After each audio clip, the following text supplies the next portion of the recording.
దేవునికి మహిమ కలుగును గాక. హల్లెలూయా, హల్లెలూయా.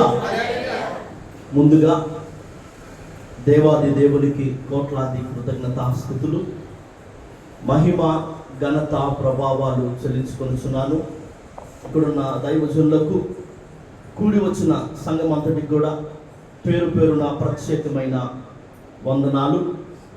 ఈరోజు పరిశుద్ధాత్మ దేవుడు మనల్ని ప్రేమించి మనతో మాట్లాడాలని ఆశపడుతున్న సంగతులను పరమగీత గ్రంథము 4వ అధ్యాయము,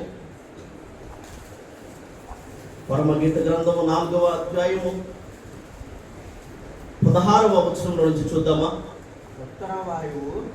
ఉత్తర వాయువు ఏతెంచుము, దక్షిణ వాయువు వేంచేయుము, నా ఉద్యానవనము మీద విసరుడి, దాని పరిమళములు వ్యాపింపజేయుడి. నా ప్రియుడు తన ఉద్యానవనమునకు వేంచేయును గాక, తనకిష్టమైన ఫలములను అతడు భుజించును గాక. గొప్ప దేవుడా, కన్న తండ్రి, మీకు కోట్లాదిగా వందనాలు, స్తోత్రాలు. ఈ సమయంలో మీ పాదాల దగ్గర మీ మనసును తెలుసుకోవాలన్న ఆశతో మేమందరం కూడా కనిపెడుతుండగా మంటివాణ్ణి, వెర్రివాణ్ణి, బలహీనను నన్ను మరుగుపరచి మీ బోరగా మోగించమని, మీ నోరుగా మాట్లాడించమని, నాతో మాతో మా అందరితో మీరు మాత్రమే మాట్లాడి మహిమలు పొందమని, నా ప్రవర్తన అంతటి ఎదుగు అధికారానికి ఒప్పుకుంటూ నా ప్రాణాత్మ దేహాలతో మీకు లొంగిపోతూ మీ వశములో మీ ఆధీన స్వాధీనాలను ఉంచుకోనమని, మీ ఉద్దేశములను నెరవేర్చమని యేసయ్య పరిశుద్ధమైన నామములో ఈ ప్రార్థన వేడుకొనుచున్నాను తండ్రి, ఆమేన్. షులమితి మాట్లాడుతున్న ఆ మాటలు ఈ వచనములో మనకి కనబడుతున్నాయి. ఉత్తర వాయువును ఏతించుమని, దక్షిణ వాయువును వేంచేయమని పిలుస్తుంది, అడుగుతుంది. ఎందుకు? తన ఉద్యానవనము మీద విసిరి దాని పరిమళములను వ్యాపింపజేయునట్లుగా షులమితి ఏం చేస్తుందంట? షులమితి ఉత్తర వాయువును, షులమితి దక్షిణ వాయువును ఏతించమని, వేంచేయమని అడుగుతుంది. ఈ మాటల వెనుకున్న అర్థాన్ని ఈ వచనము ద్వారముగా ఆత్మదేవుడు మనకి నేర్పించాలని ఆశపడుతున్న పాఠాన్ని శ్రద్ధగా విని మనందరం కూడా తెలుసుకుందాం, నేర్చుకుందాం, అలవరుచుకుందాం. ముందుగా ఇక్కడ షులమితి ఏతెంచమని, వేంచేయమని పిలుస్తున్న ఉత్తర వాయువు అంటే ఏంటి అని తెలుసుకుందాం. వాయువు అంటే ఏంటి? గాలి. ఉత్తర వాయువు అంటే ఉత్తరం వైపుగా నుండి, ఉత్తర దిక్కు నుండి వీచే గాలి. అసలు ఉత్తరం వైపు, ఉత్తర దిక్కున ఏముంది? కొన్ని సంగతులు తెలుసుకుందాం. కీర్తనల గ్రంథము 48వ కీర్తన 1-2 వచనాలు చూద్దామా. మన దేవుని పట్టణమందు ఆయన పరిశుద్ధ పర్వతమందు యెహోవా గొప్పవాడును బహు కీర్తనీయుడునై ఉన్నాడు. ఉత్తర దిక్కున మహారాజు పట్టణమైన సియోను పర్వతము రమ్యమైన ఎత్తుగల చోట నుంచబడి సర్వభూమికి సంతోషకరముగా ఉన్నది. ఉత్తర దిక్కున ఏమున్నాయా అంటే, ఉత్తర దిక్కున మహారాజు పట్టణము ఉన్నది. ఉత్తర దిక్కున మన దేవుని పట్టణము ఉన్నది. నా మాట అర్థమవుతుందా? ఉత్తర దిక్కున ఏముంది? మహారాజు పట్టణము, మన దేవుని పట్టణము, అంటే పరలోకము ఉన్నది. ఉత్తర వాయువు, వాయువు అంటే గాలి అని, ఉత్తర వాయువు అంటే ఉత్తరం వైపుగా వీస్తున్న లేదా ఉత్తర దిక్కు నుంచి వీస్తున్న గాలి అని మనం విన్నాం కదా, మనం మాట్లాడుకున్నాం కదా. అసలు ఉత్తర దిక్కున ఏముంది? అసలు ఉత్తరం వైపు ఏముంది అంటే కనుక ఇక్కడ మొదటిగా మనకేం కనిపిస్తుంది? మహారాజు పట్టణము, మన దేవుని పట్టణము, పరలోకము. రెండవ మాట కూడా చూద్దాం ఒకసారి. యెషయా గ్రంథం 14వ అధ్యాయము, యెషయా గ్రంథం 14వ అధ్యాయము 13వ వచనంలోని మాట. నేను ఆకాశమునకు ఎక్కిపోదును, నేను ఆకాశములకు ఎక్కిపోయేదను, దేవుని నక్షత్రములకు పైగా నా సింహాసనమును హెచ్చింతును, ఉత్తర దిక్కుననున్న సభా పర్వతము మీద కూర్చుందును, మేఘమండలముల మీదకి ఎక్కుదును, మహోన్నతుడితో నన్ను సమానుడిగా చేసుకుందునని నీవు మనస్సులో అనుకుంటివి కదా. ఎవరు అనుకున్నారు? లూసిఫరు, ఒక ప్రధాన దూత, అభిషేకించబడిన కెరూబు. అందుకే కంతె కింద పడ్డాడు. ఇప్పుడు చదివిన ఈ వచనంలో ఉత్తర దిక్కున ఏముందని మనం చూసాము. ఉత్తర దిక్కున ఏముందంట? సభా పర్వతము, 20 నలుగురు పెద్దలు, 4 జీవులు, అత్యున్నత సింహాసనము పైన దేవాది దేవుడు ఆసీనుడై ఉండి అక్కడ ఒక ఆలోచన సభ జరుగుతుంది. ఆయన ఆలోచనను అనుసరించి, ఆయన ఆలోచనను బట్టి ఏం చేయాలి అన్న దిశా నిర్దేశం అక్కడ జరుగుతుంది. ఉత్తర దిక్కున ఏముందంటే ఇప్పుడు సభా పర్వతము. ఉత్తర దిక్కున ఏముంది? మహారాజు పట్టణము, దేవుని పట్టణము, పరలోకము. ఉత్తర దిక్కున ఏముంది? సభా పర్వతము. ఒకసారి యోబు గ్రంథం 23వ అధ్యాయం,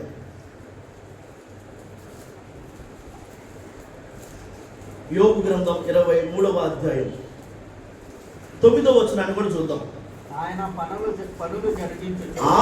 పనులు జరిగించు ఉత్తర దిశకు పోయినను ఆయన నాకు కానవచ్చుటలేదు. దక్షిణ దిశకు ఆయన ముఖము త్రిప్పుకొని ఉన్నాడు, నేను ఆయనను కనుగొన లేదు. ఉత్తర దిక్కులో ఇప్పుడు ఏముందంట? ఆయన పనులు జరిగించే ఒక స్థలం. ఉత్తర దిక్కు అంటే అక్కడ ఏముందంట? ఆయన ఆఫీస్ ఉంది, ఆయన పనులు జరిగించే స్థలం, చోటది ఉత్తర దిక్కు అంటే. ఆ మాట మీకు అర్థమవుతుందా? ఉత్తర వాయువు ఏతించుము, దక్షిణ వాయువు వేచేయమని సోళమిత అడుగుతుంది కదా. అసలు ఆ మాటకున్న అర్థం ఏంటని తెలుసుకునే ప్రయత్నంగా, ఉత్తర వాయువు అంటే ఉత్తర దిక్కు నుంచి వీస్తున్న ఒక గాలి అని. అసలు ఉత్తర వైపు ఏముంది అని తెలుసుకునే ప్రయత్నంగా కొన్ని మాటలు, కొన్ని వచనాలు మనం చూస్తూ వస్తే, మహారాజు పట్టణము, దేవుని పట్టణము, పరలోక రాజ్యము, సభా పర్వతము. ఇక్కడ మనం చదివిన ఈ మాట ప్రకారముగా, యోబు 23:9 ప్రకారముగా అక్కడ ఆయన పనులు జరిగించు స్థలము ఉంది అని మనకు కనబడుతుంది కదా. మరొక వచనం కూడా ద్వితీయోపదేశ కాండములో కనబడుతుంది. ద్వితీయోపదేశ కాండము 2వ అధ్యాయం, ద్వితీయోపదేశ కాండము 2వ అధ్యాయం 2-3 వచనాలు చూద్దాం.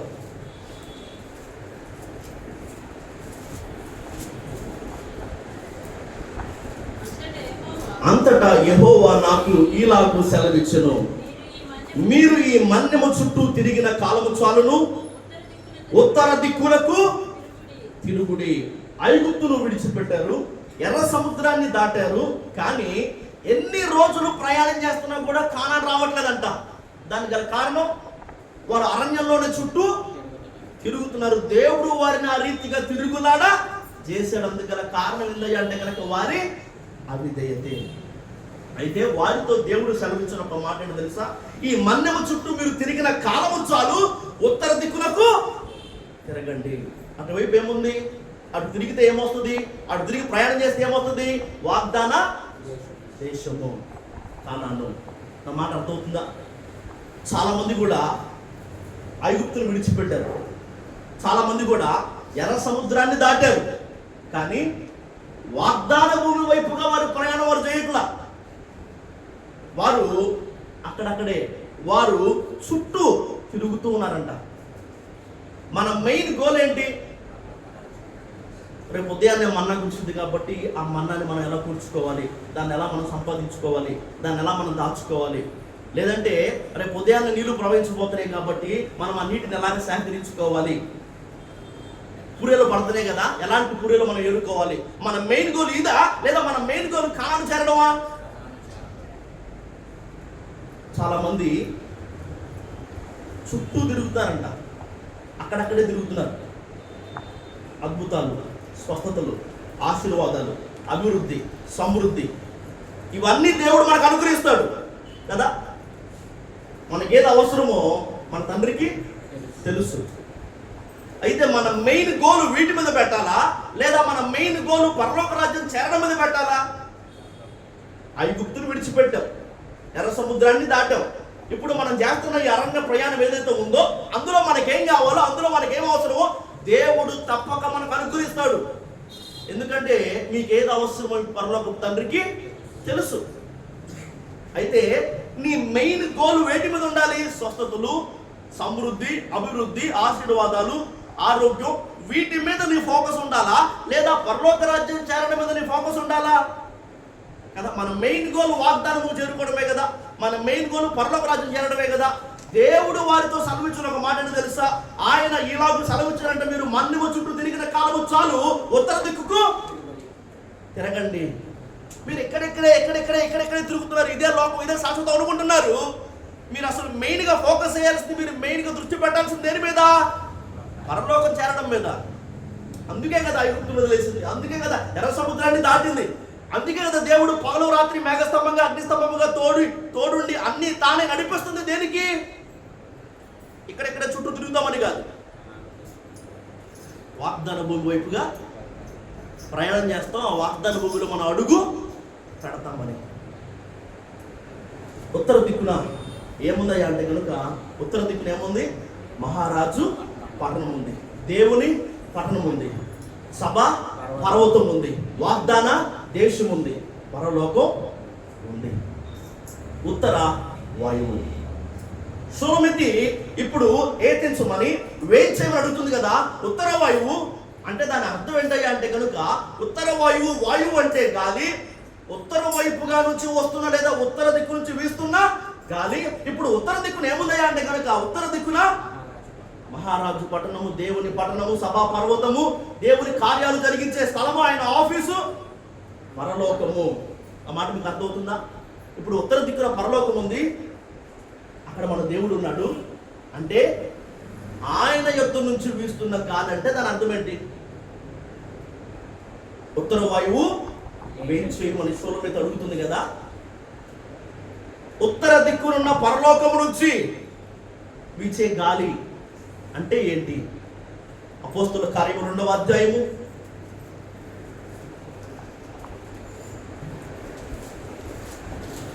1 నుంచి కొన్ని వచనాలు చూద్దాం.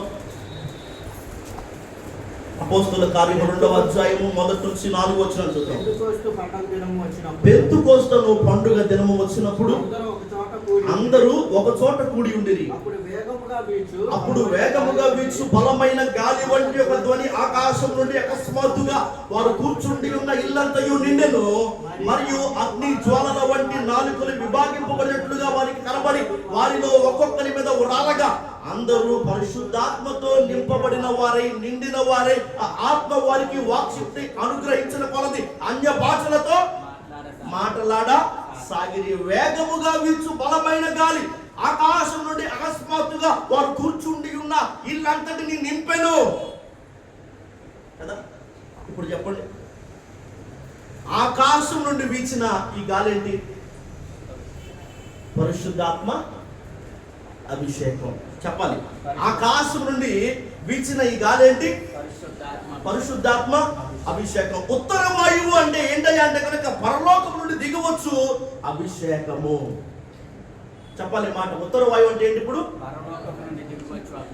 పరలోకం నుండి దిగవచ్చు అభిషేకము. ఇప్పుడు షోలమితి ఏమడుగుతుందంటే కనుక, ఉత్తర వాయువు ఏతించుము, దక్షిణ వాయువు వేచేయమని అడుగుతుంది. ఇప్పుడు ఉత్తర వాయువు అంటే పరలోకం నుండి దేవుని యొద్ద నుంచి దిగవచ్చు పరిశుద్ధాత్మ అభిషేకం అని మనం చూసాం కదా. ఎందుకు? ఒకసారి మూలవాక్యం మనం చూద్దాం ఒకసారి. ఎందుకని వేయించేయమని, ఎందుకని ఏతించమని అడుగుతుంది? ఉత్తర వాయువు వేయించేయము,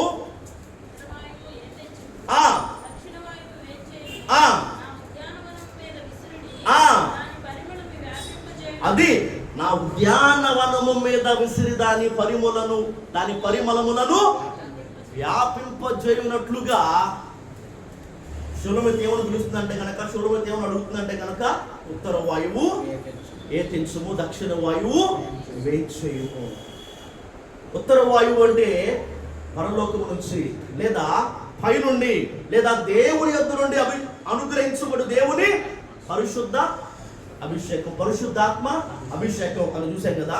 మరి ఉద్యానవనము సరే, ఒకసారి అంతకంటే ముందు పరమగీత గ్రంథం 4వ అధ్యాయం 14 వచనంలో మాట చూద్దాం. ఉద్యానవనముపై విసురునట్లుగా రమ్మని పిలుస్తుంది కదా, అలా వీచినప్పుడు ఏమవుతుందంటే కనుక ఆ ఉద్యానవనపు పరిమళాలు ఏమవుతాయి ఉంది అక్కడ వ్యాపిస్తాయి ఉంది మూల వాక్యంలో. చూద్దాం అసలు పరమగీతం 4:14. అందులో ఉన్న జటామాంసి కూడా, కుంకుమ, నిమ్మగడ్డి, లవంగి పట్ట, వివిధమైన పరిమళ తైల వృక్షములు, గోపరసము, అగర వృక్షములు, నానావిధ శ్రేష్ఠ పరిమళ ద్రవ్యములు, పరిమళము, వాటి పరిమళము. ఉద్యానవనము సంఘం కదా. చాలా రోజుల ముందు ఒక వర్తమానం మనం ధ్యానం చేసినప్పుడు ఒకే రకమైన చెట్లు చాలా ఉంటే దాన్ని తోట అని పిలుస్తాం. ఒక 100 ఒక 200 కొబ్బరి చెట్లు ఉన్నాయి, దాన్ని ఏమని పిలుస్తాం? కొబ్బరి తోట. ఒక 500 ఒక 1000 ద్రాక్ష చెట్లు ఉన్నాయి, దాన్ని ఏమని పిలుస్తాం? ద్రాక్ష తోట. జామ చెట్లుంటే జామ తోట, సపోటా చెట్లుంటే సపోటా తోట. అయితే దేవుడు మనం ఒక ఉద్యానవనముగా ఉండాలని ఆశపడుతున్నాడు. ఆ ఆశలో పరమగీత గ్రంథము ద్వారముగా ఆయన మనకు తెలియజేస్తూ అక్కడ మాట్లాడిన ఒక మాట ఏంటంటే కనుక, నీవే ఒక ఉద్యాన వనము. ఏదో ఒక అనుభవం నీలో ఉండడం కాదు. అంటే చెట్టు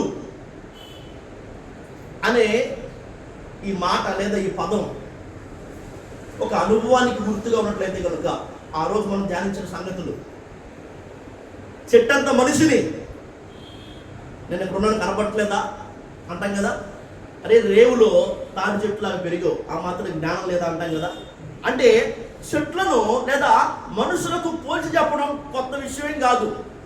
ఇప్పుడు నీవే ఒక ఉద్యానవనం అన్న ఈ మాట ద్వారముగా ఆ రోజు మనం ధ్యానం చేసిన ఒక సంగతి, ఒక విషయం ఏంటంటే కనుక, ప్రియుడు నీ నుంచి ఆశించిన ఫలము ఏదైనా కూడా దాన్ని ఆయనకు ఫలించి ఇవ్వగలిగిన, దాన్ని ఆయన కోసం అందజేయగలిగిన ఒక అనుభవం సంఘానికి ఉండాలి, నీకు ఉండాలి. ఏదో ఒక రకమైన అనుభవం మాత్రమే నీలో ఉంటే నువ్వు తోటవే కానీ ఉద్యానవనానివి కాలేవు. ప్రియుడు కోరిన ఫలం ఏదైనా కూడా దాన్ని ఫలించగలిగిన, దాన్ని ఆయనకి అందజేయగలిగిన అనుభవం ఉంటేనే నీ ఒక ఉద్యానవనం. అలాంటిదిగా సంఘం ఉండాలి అని మనం ఆ రోజు ధ్యానం చేసాం. అలాంటప్పుడు ఉత్తర వాయువు వేయించేయము. ఎందుకు? నా ఉద్యానవనము మీద వీచి దాని పరిమళములను వ్యాపింపజేయునట్లుగా ఉత్తర వాయువు వేయించేయము, దక్షిణ వాయువు ఏతించుమని షూలమితి అడుగుతుంది కదా. అంటే ఈ మాటలో ఉత్తర వాయువు అంటే ఏంటి? పరిశుద్ధాత్మ అభిషేకము. మరి ఉద్యానవనం అంటే ఏంటి? సంఘము, లేదా సంఘమని పిలువబడుతున్న నువ్వు నేను. అర్థమవుతుంది ఇక్కడ దాకా. ఆ తర్వాత మరి దక్షిణ వాయువు కూడా ఉంది కదా. ఆ మాటకు అర్థమేంటి కదా? ఆ మాటకు అర్థమేంటి అంటే, ఒకసారి ఇందాక మనం చూసిన వచనాల్లోనే యోబు గ్రంథం 23వ అధ్యాయము 9వ వచనాన్ని చూద్దాం మళ్ళీ. దక్షిణ దిశకు ఆయన ముఖము తిప్పుకొని ఉన్నాడు, నేను ఆయన కనుగొనలేదు. పైనుంచి ఆయన పనులు జరిగించు దిశకు పోయినను ఆయన నాకు కానవచ్చుటలేదు. దక్షిణ దిశకు ఆయన ముఖము త్రిప్పుకొని ఉన్నాడు.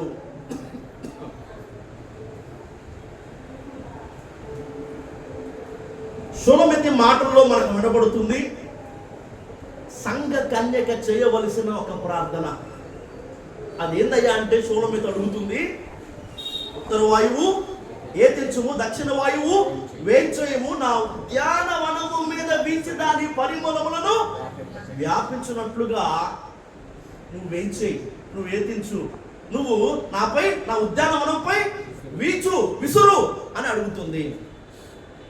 అక్కడ ఉత్తర వాయువు అంటే పరిశుద్ధాత్మ అభిషేకం అని, అలాగే ఉద్యానవనం అంటే సంఘమని, ఆ తర్వాత దక్షిణ వాయువు అంటే ఏంటి అని అర్థం చేసుకునే ప్రయత్నంగా మళ్ళీ మనం యోబు గ్రంథం 23వ అధ్యాయం 9వ వచనాన్ని చూస్తే అక్కడ రాయబడిన ఒక మాట ఏంటంటే కనుక, ఆయన పనులు జరిగించు దిశకు పోయినను ఆయన నాకు కానవచ్చుట లేదు, దక్షిణ దిశకు ఆయన ముఖమును త్రిప్పుకొని ఉన్నాడు. 24 పెద్దలు, 4 జీవులు, కోట్లాది దేవదూతలు నిత్యము ఆయన్ని పరిశుద్ధుడు పరిశుద్ధుడు పరిశుద్ధుడు పరిశుద్ధుడని కీర్తిస్తుంటే, ఘనపరుస్తుంటే, మహిమపరుస్తుంటే, కొనియాడుతుంటే పెద్దలు కానీ, కెరూబులు కానీ, శరాపులు కానీ, దూతలు కానీ, 4 జీవులు కానీ అందరూ అక్కడే ఉన్నారు కదా.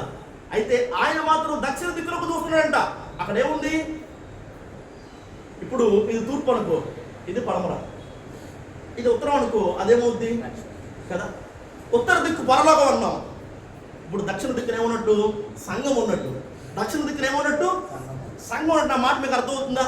ఇప్పుడు దక్షిణ వాయువు అంటే ఈ మాటను మనం ఎలా అర్థం చేసుకోవాలి? ఉత్తర వాయువు అంటే కనుక పైనుండి వచ్చు లేదా పరలోకం నుండి దిగివచ్చు అభిషేకం అని చూసాం. దేవుని యొద్ద నుండి వీచు గాలి అంటే పరిశుద్ధాత్మ అభిషేకం అని చూసాం. ఇప్పుడు మరి దక్షిణ వాయువు అంటే సంఘానికి సపరేట్గా ఏదైనా ఒక ఆత్మ ఉందా? సంఘానికి సపరేట్గా ఏదైనా ఒక వాయువు ఉందా?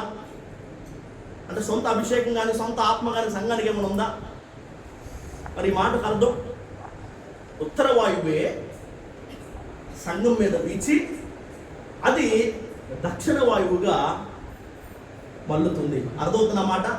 ఉత్తర వాయువే సంఘం మీద వీచి అది తన దారిని మళ్లించుకొని ఇప్పుడు ఏమని పిలువబడుతుంది?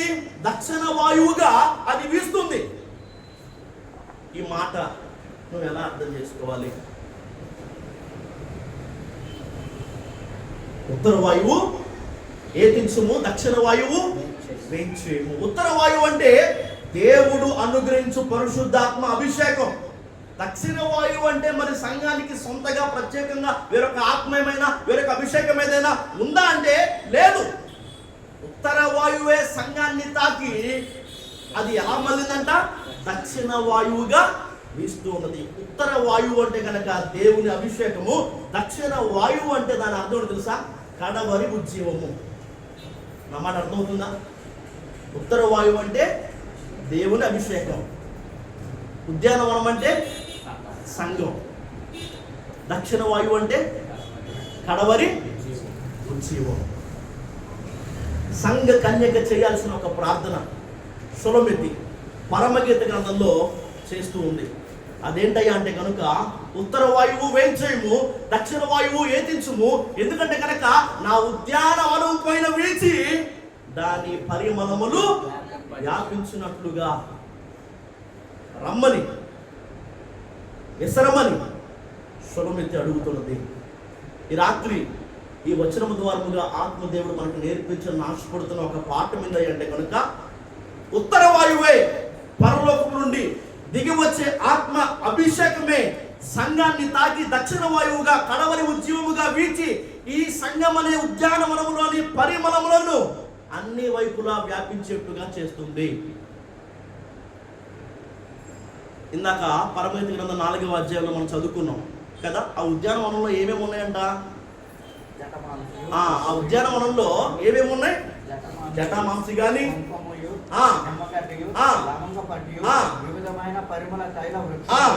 నానావిధ శ్రేష్ఠ పరిమళ ద్రవ్యములు, వాటి పరిమళము ఇవి ఇక్కడ సంఘంలో ఉన్నాయని అవతల వారికి బయట వారికి అన్ని వైపులకు తెలియాలంటే ఏం కావాలి? ఉత్తర వాయువు విసరాలి కదా. ఉద్యానవనము మీద ఉత్తర వాయువు విసిరితేనే ఈ పరిమళాలు ఎక్కడికి? అన్ని వైపులకు వ్యాపిస్తాయి. సో బయట ఉన్న వారికి కూడా అవతల ఉన్న వారికి కూడా ఈ సంఘపు అనుభవంలో విశిష్టమైన విలక్షణమైన దేవుడు దాచి ఉంచిన, దేవుడు అనుగ్రహించిన నానావిధ శ్రేష్టమైన విషయాలు, సంగతులు ఇవి అనే ఒక విషయం ఎప్పుడు బయట వారికి తెలిసిందయ్యా అంటే కనుక పరలోకము నుంచి దిగివచ్చు అభిషేకం ఎప్పుడైతే సంఘం మీదకి వస్తుందో అదే కడవరి ఉజ్జీవముగా అది బయటికి అన్ని వైపులకు దక్షిణ వాయువుగా మళ్ళీ వెళుతుంది. అప్పుడు సంఘంలోని ఆ అనుభవాలన్నీ కూడా, సంఘములోని ఆ స్థితిగతులన్నీ కూడా, సంఘపు అనుభవంలో దేవుడు ఉంచిన అవన్నీ కూడా పరిమళములుగా వ్యాపించి అవతల ఉన్న వారికి బయట ఉన్న వారికి కూడా ఈ సంఘపు అనుభవంలో ఇవి ఉన్నాయి అన్న సంగతి తెలుస్తుంది. మీకు అర్థం కాలేదన్న సంగతి నాకు తెలుస్తుంది. నాకు ఇంకా టైం ఉంది కాబట్టి చెప్తా చూడండి. నిన్న ఒక విషయాన్ని మనం ధ్యానం చేస్తా ఇదే పరమగీత గ్రంథంలో నుంచి. ఏ మాటను ధ్యానం చేసాం మనం నిన్న? సంఘ చెప్పాలి, సంఘ సౌందర్యము. సంఘం దేవుని దృష్టికి ఎప్పుడు అందమైనది కనబడుతుంది. పరమగతి గ్రంథంలోని ఒక వచనాన్ని మనం మూలవాక్యంగా తీసుకుని, నా సఖీ నీవు తీర్సా పట్టణం అంత సుందరమైన దానవు, యెరూషలేమంత సౌందర్యవంతు రాలవు. సంఘం సౌందర్యవంతురాలిగా, సుందరమైనదిగా దేవుడికి ఎప్పుడైతే కనబడుతుందో, లేదా ఏ సంఘం అయితే కనబడుతుందో, లేదా సంఘం అని పిలువబడుతున్న ఏ వ్యక్తిలో అయితే ఇలాంటి ఒక అనుభవం ఉంటుందో ఆ సంఘమే ఎత్తబడింది, లేదా వాళ్ళే ఎత్తబడతారు అన్న ఒక మాట.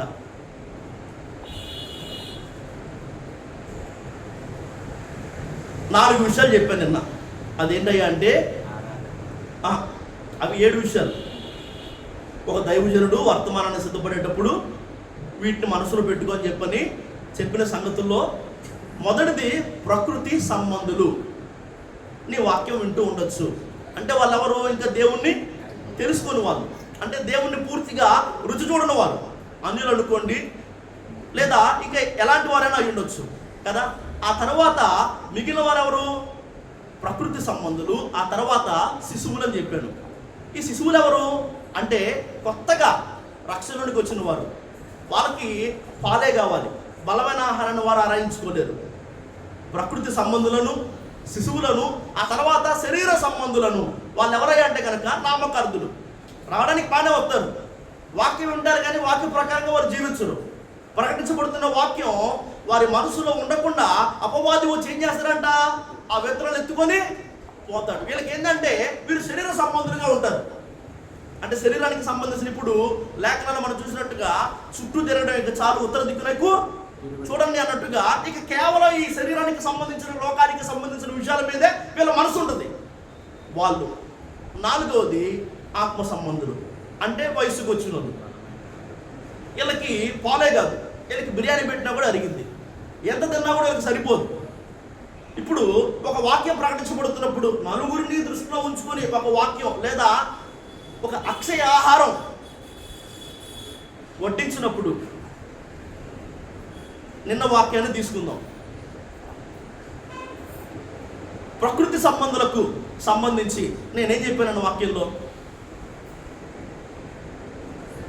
ప్రకృతి సంబంధులకు సంబంధించి చెప్పిన ఒక మాట ఏం తెలుసా? ఆయన రక్తంలో కడగబడకుండా, మారు మనస్సు పొంది బాప్తిస్మం పొందకుండా, సంఘపు అనుభవంలోనికి రాకుండా ఎవరైనా దృష్టికి అందంగా కనబడరు. ఆ తరువాత శిశువులు పాలు మాత్రమే అపేక్షించేవాళ్ళు. అంటే నిన్న మొన్న బాప్తిస్మం పొంది బలమైన ఆహారాన్ని అరయించుకోలేక ఉన్న వారికి నేను చెప్పిన ఒక మాట ఏంటి? ఎత్తబడాలంటే కొన్ని అర్హతలు సంఘం సాధించాల్సి ఉంది. సంఘం అని చెప్పబడుతున్న నీకు ఎత్తబడ్డానికి, ఆయన రెండవ రకంలో ఎగిరి వెళ్ళిపోవడానికి నువ్వు సాధించాల్సిన అర్హతలు కొన్ని ఉన్నాయి. అందులో ఒకటేందయ్యా అంటే సౌందర్యం అని చెప్పి. ఆ తర్వాత శరీర సంబంధులకి లేదా ఈ లోకం సంబంధించిన విషయాల మీద మనసు ఉంచే వారికి నేనేమని చెప్పాను? అది ఆ అందం అన్నది, ఆ సౌందర్యం అన్నది ఆ భౌతిక సంబంధించింది కాదు, అది ఆంతరంగికమైనది, ఆత్మ సంబంధమైనది. అంటే చర్చలు సెంటర్లో ఉంది, పాస్ గారు ఈ కారు వాడుతున్నారు, వారం వారం ఏ చందా వచ్చింది, ఏసీలు ఉన్నాయా, ఫ్యాన్లు ఉన్నాయా, బండ్లా లేదంటే మార్బుల్సా, ఇలాంటి విషయాలు కాదు. దేవుడు కోరుకునేది ఆత్మ సంబంధించిన, ఆత్మ సంబంధమైన ఆంతరంగిక సౌందర్యం. ఆ తర్వాత వయసుకు వచ్చిన వారి కోసం ఏం చెప్పా?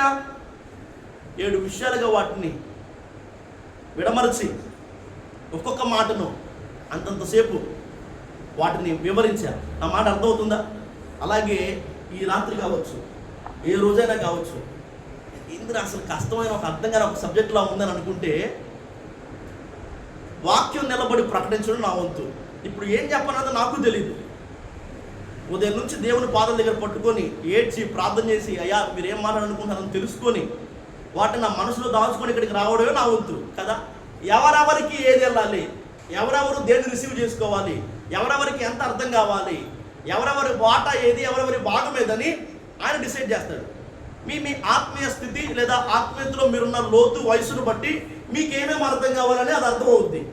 అర్థమవుతుందా? అయితే ఈ రాత్రి కూడా నేను చెబుతున్న ఒక మాట ఏంటి తెలుసా? ఉత్తర వాయువు వేంచేయుము, లేదా దక్షిణ వాయువు ఏ తెంచుము అని షూలమితి ప్రార్థన చేస్తుంది. ఎందుకు? తన ఉద్యానవనము మీద వీచి దాని పరిమళాలు నలుదిశలా వ్యాపించినట్లుగా ఉత్తర వాయువును దక్షిణ వాయువును వేధించమని రమ్మని షూలమితి అడుగుతుంది. దీన్ని నువ్వు ఎలా అర్థం చేసుకోవాలి? సండే స్కూల్ స్టాండర్డ్లో చాలా ఈజీగా ప్రతి సంఘం కూడా ప్రార్థన చేయాల్సింది, పైనుండి దిగివచ్చు దేవుడు అనుగ్రహించు, పరలోకం నుంచి దిగివచ్చు పరిశుద్ధాత్మ అభిషేకం కోసం. ఎందుకంటే పరిశుద్ధాత్మ అభిషేకము సంఘం మీదకి దిగొస్తేనే, లేదా సంఘమని పిలువబడుతున్న నీ మీదకి నా మీదకి దిగి వస్తేనే కడవరి ఉద్యమం అన్నది రగులుతుంది. మన సంఘం విస్తరించాలి, మన సంఘం వ్యాపించాలి అన్న ఈ ఆశ, ఈ ఆలోచన అందరికీ ఉండిద్దా ఉండదా? ఉంటుంది కదా. మా సంఘం విస్తరించాలి. ఇప్పుడు అపోస్తుల కాలంలో లేదా మొదటి శతాబ్దంలో ఆ ఆదిమ సంఘములో రగిల కడవరి ఉద్యమం మనందరికీ కూడా బాగా తెలుసు. పేతురు ఒకసారి వాక్యం చెప్తే 3,000 మంది, ఇంకోసారి వాక్యం చెప్తే 5,000 మంది బాప్తిస్మాలు పొందారు కదా. పేతురు అలా నడుచుకుంటూ వెళ్తే నీడ తగిలి రోగులందరూ బాగయ్యారు, స్వస్థపడ్డారు, చచ్చిపోయిన వారు లేచారు, గొప్ప గొప్ప అద్భుతాలు, సూచక క్రియలు, ఒక గొప్ప ఉద్యమం రగిలింది. అసలు వీళ్ళెవర్రా భూమిని తలక్రిందులు చేస్తున్నారని ఈ అపోస్తుల గురించి యావత్ ప్రపంచం మాట్లాడుకుంది. ఇప్పుడు ఈ అంత్య దినాల్లో కూడా అలాంటి ఒక కడవరి ఉద్యమం రావాలి అంటే దానికి ఏమవసరం చెప్పాలి? కడవరి ఉద్యమం రగలాలంటే దానికి ఏమవసరం? దక్షిణ వాయువు వేచడం అంటే సొంతగా సంఘానికంటూ ఆత్మగాని అభిషేకం అంటూ ఏం లేదు. ఉత్తర వాయువే సంఘం మీద వేచి అది ఎలా మారుతుందంట?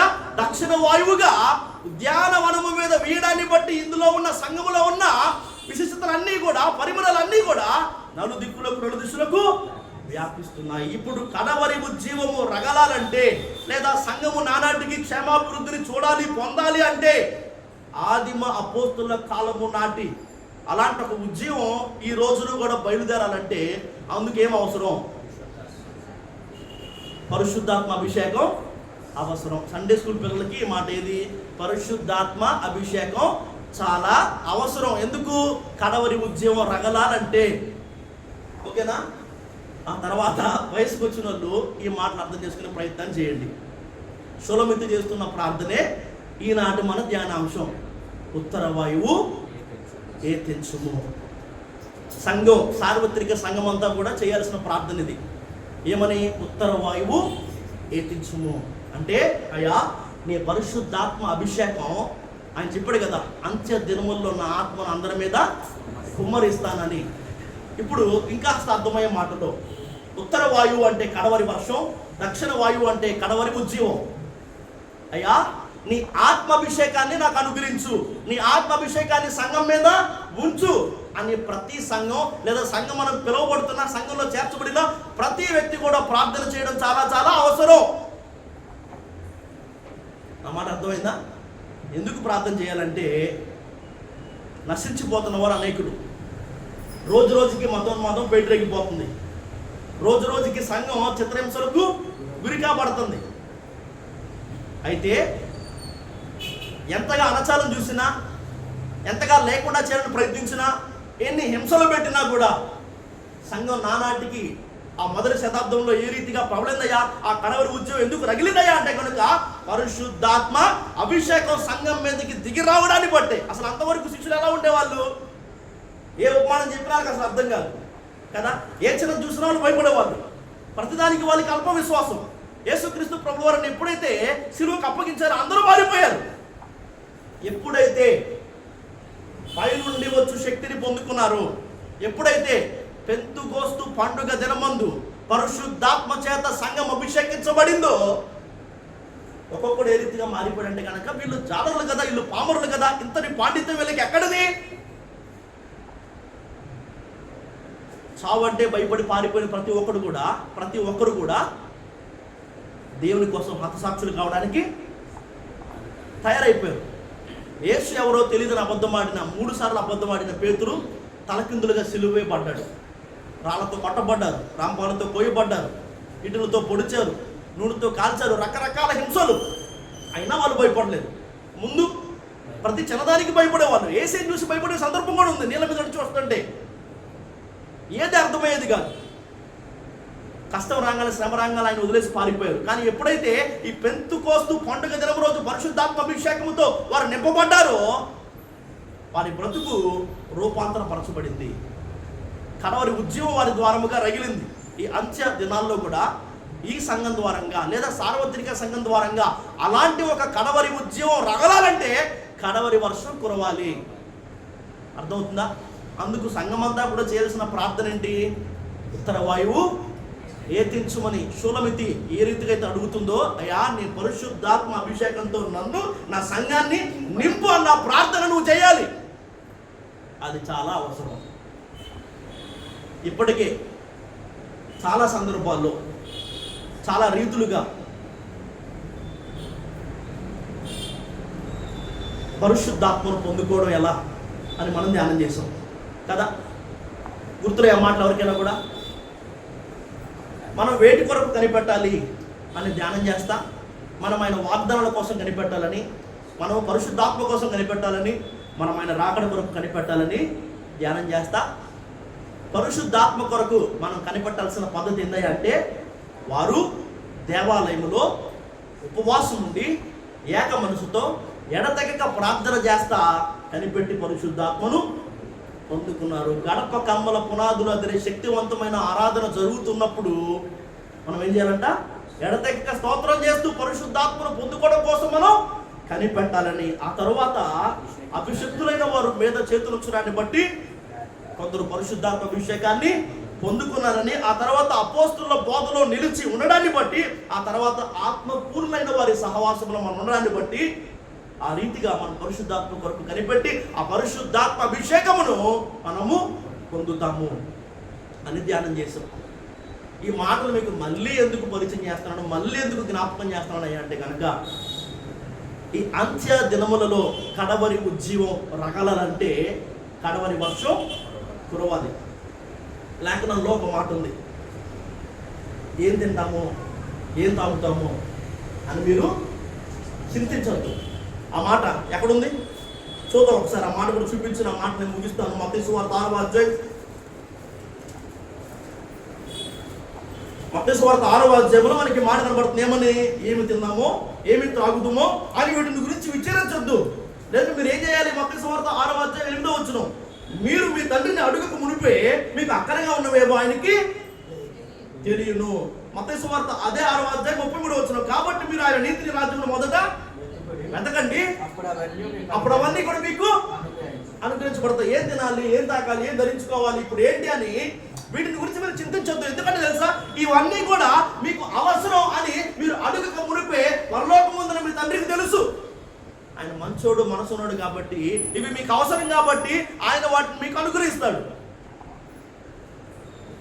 అడగకుండానే లేదా నువ్వు చెప్పకుండానే, నువ్వు అడగక మునిపే నీకేది అవసరమో నీ తండ్రికి తెలుసు. నువ్వు ఆయన నీతిని రాజ్యాన్ని వెతుకు, అప్పుడు అవన్నీ కూడా నీకు, నువ్వు అడగకుండానే వాటిని ఆయన అనుగ్రహిస్తాడు. ఎందుకంటే నీకేం అవసరం ఆయనకి తెలుసు.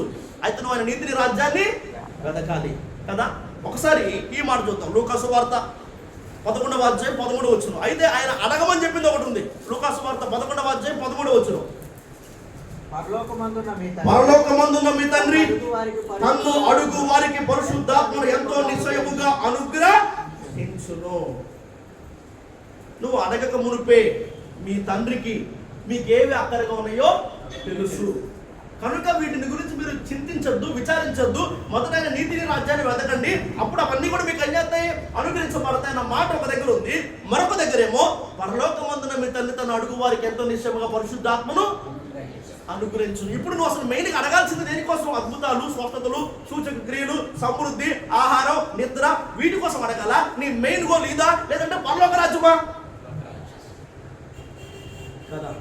సో అప్పుడు నువ్వు కష్టపడాల్సింది, కన్నీరు కాల్చాల్సింది, ఏడవాల్సింది ఈ స్వస్థతలు, ఈ సమృద్ధి, ఈ ఆశీర్వాదాలు, ఈ ఆరోగ్యం, ఈ అద్భుతాలు, వీటి కోసమా లేదా పరలోక రాజ్యం కోసమా కదా?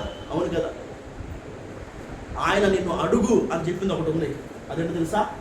పరలోకం ముందున్న నీ తండ్రి నన్ను అడుగు వారికి ఎంతో నిశ్చయముగా పరిశుద్ధాత్మను అనుగ్రహించిన. భౌతిక సంబంధించిన కొన్ని అవసరతలు, కొన్ని విషయాలు నువ్వు అడగకపోయినా కూడా, నువ్వు అడగకముందే కూడా ఆయనకు తెలుసు, ఆయన వాటిని నీకు అనుగ్రహిస్తాడంట నువ్వు ఆయన నీతి రాజ్యాన్ని వెతికితే. అయితే ఆయన అడుగు అని చెప్పింది ఒకటి ఉంది, అదేంటి తెలుసా? పరిశుద్ధాత్మ. పరిశుద్ధాత్మ అభిషేకం కొరకు నువ్వు అడగాలి. పరిశుద్ధాత్మ అభిషేకం కొరకు నువ్వు కనిపెట్టాలి. కడవరి ఉజ్జీవం రగలాలంటే కడవరి వర్షం కురవాలి. ఉత్తర వాయువు ఏ తెంచుము అని షోలమితి చేసిన ఇదే ప్రార్థన సంఘ కన్యక అంతా కూడా ఈ కడవరి దినములలో కడవరి ఉజ్జీవము రగులుకున్నట్లుగా చేయాలి. ఎందుకంటే ఉత్తర వాయువు విసిరితేనే అది దక్షిణ వాయువుగా మళ్ళీ ఉద్యానవనం చెప్పబడుతున్న సంఘము లోపల ఉన్న ఆ విశిష్టమైన విలక్షణమైన ఆ పరిమళం అంతా కూడా 4 దిక్కులకు వ్యాపిస్తాయి. దేవుడి మాటలు దీవించును గాక. ఆమేన్.